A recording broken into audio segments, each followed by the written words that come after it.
नमस्कार, welcome to सिद्धूज kitchen. आज आपण चिकनची रेसिपी करणार आहे.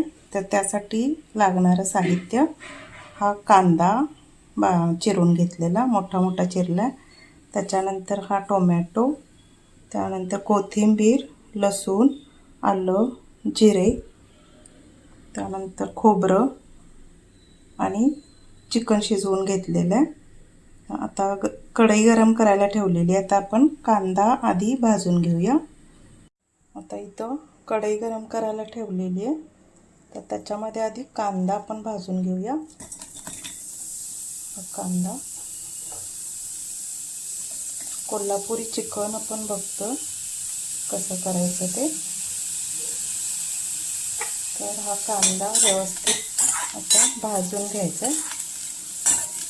कांदा, टोमॅटो, खोबरं हे सगळंच आपल्याला कोथिंबीर सोडून बाकी सगळे जिन्नस आपल्याला भाजून घ्यायचे. तर आता कांदा थोडासा भाजला की मग आपण टोमॅटो आणि हे सगळे एकत्र भाजून घेणार आहे.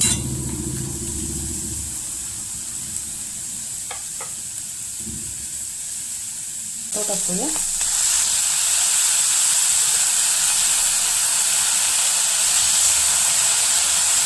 त्यानंतर खोबरं पण टाकूया. खोबरं, लसूण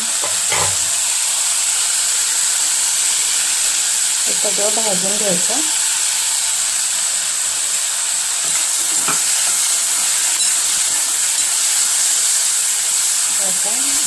त्याचा कच्चापणा निघून जाईपर्यंत आपल्याला भाजून घ्यायचं.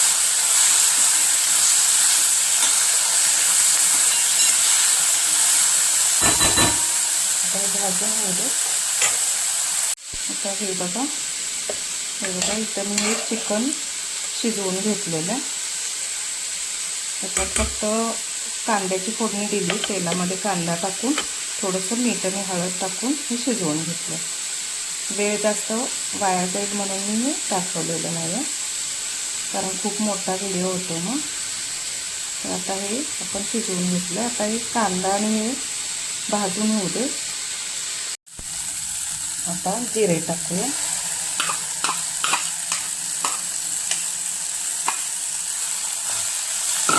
कोथिंबीर काय भाजायची गरज नाही.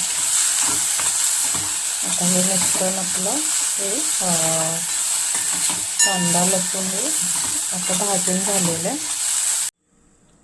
आता इथं कढई गरम करायला ठेवलेली आहे. तर फोडणी करून घेऊया. तेल टाकायचं. तेल थोडंसं नॉनव्हेजची रेसिपी आहे त्यामुळे थोडं जास्त लागणार आहे.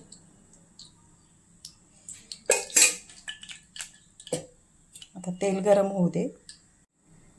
चिकन शिजवताना मी एक कांदा मीडियम साईजचा कापून त्याला फोडणी टाकलेली, त्यामुळं आणि आपल्या मसाल्यामध्ये पण आपण कांदा टाकलेला आहे. तर आता मी इथं कांदा नाही टाकणार. आता डायरेक्ट मसाला टाकायचा. तेल तापलं.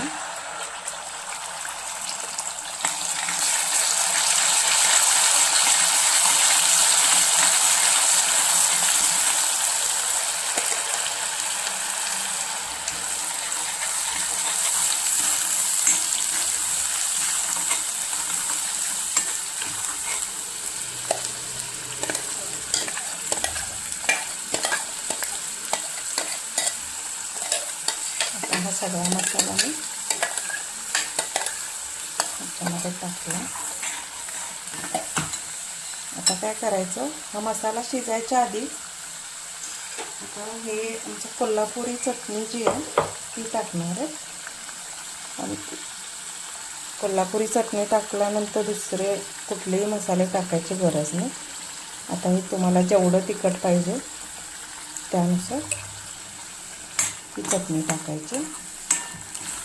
कोल्हापुरी चटणी म्हणजे कांदा लसूण मसाला जो असतो हे दोन्ही एकत्र शिजवायचं. चांगलं तेल सुटेपर्यंत मला शिजवून घ्यायचं.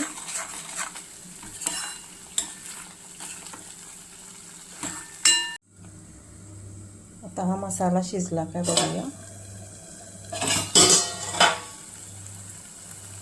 तेल कसं सुटलेलं आहे. अगदी मसाला छान असा शिजलेला. तर आता ह्याच्यामध्ये आपण चिकन टाकूया.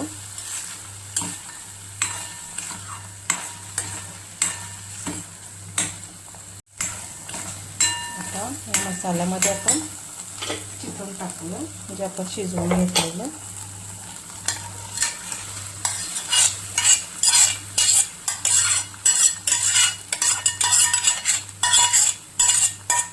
तर मी मीठ आधीच टाकलेलं, त्यामुळं आता नंतर मी मीठ टाकलेलं नाही.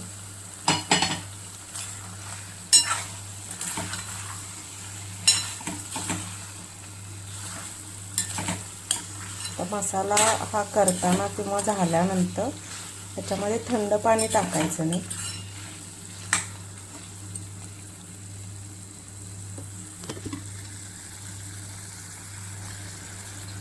हे बघा ते छान कलर आलाय. आणि जास्त मसाला पण जास्त टाकायचा नाही. आणि हे बघा हा अगदी व्यवस्थित मसाला आला. जसं आता कोल्हापुरी चिकन आमच्या इकडं जेव्हा करतात चिकन किंवा मटण, तेव्हा असं खूप मसाला नसतो, म्हणजे ग्रेव्ही टाईप नसतो. एकतर सुक्कं मटण किंवा चिकन हे अशा प्रकारे असते, आणि त्यासोबत रस्सा, तांबडा रस्सा आणि पांढरा रस्सा. तर आता ह्याला तुम्हाला थोडंसं असं लिक्विड थोडं पाहिजे असेल तर हा जो रस्सा आपण केलेला आहे तर तोच थोडासा ह्याच्यावर टाकायचा. आणि हे गरम आहे तर थंड पाणी अजिबात टाकायचं नाही, असं वेगळं असं. तर यातलं चिकन आता 1-2 मिनटं शिजू दे. आता ऑलरेडी शिजलेलं आहे, पण मसाल्यामध्ये 1-2 मिनटं शिजू दे, मग आपण बंद करूया गॅस. बघा झणझणीत कोल्हापुरी चिकन तयार आहे. आणि सेम अशीच रेसिपी मटणची आहे. मटण पण असंच ह्याच एवढ्याच अशा कन्सिस्टन्सीमध्ये, थोडंसं असं अगदी जास्त मसाला पण नाही आणि कमी पण नाही असं टाकून सेम असं मटण पण करायचं. चिकनची रेसिपी आवडली असेल तर लाईक, शेअर आणि सबस्क्राईब करा. धन्यवाद.